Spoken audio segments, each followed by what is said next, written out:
I have to ask you, because we were talking about children and literally children in meat grinders, from the party that is the pro-family party, the party that this week is facing a sort of crisis as it has pushed the nation towards sort of a Christian nationalist agenda.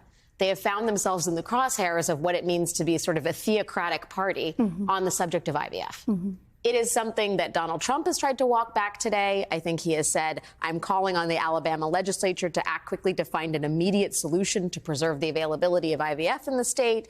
Republicans in the state are trying to mop up the mess.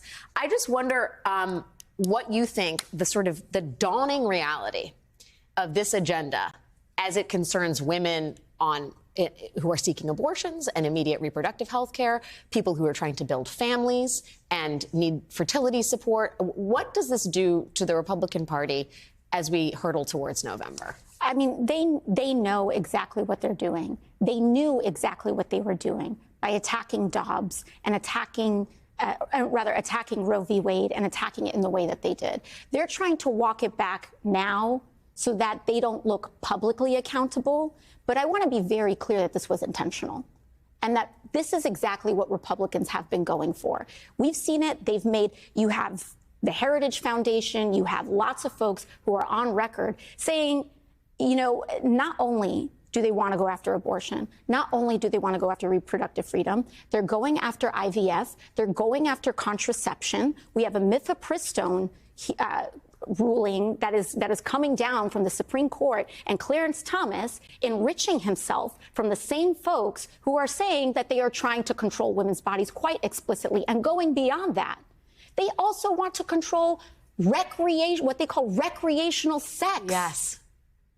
Recreational sex. This is so clearly a patriarchal theocracy that has embodied itself in the DNA of an entire political party in the United States of America. And as women and as any non-binary and queer person in this country, they must be defeated. There should never be room for this kind of control by force over another person's body in this country. And they can walk it back as much as they want. They have done this.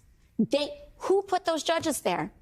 Not Democrats, not independents. Republicans put those judges in there. Republicans are taking women's bodies by force, and we cannot let them do it. It has to come to an end.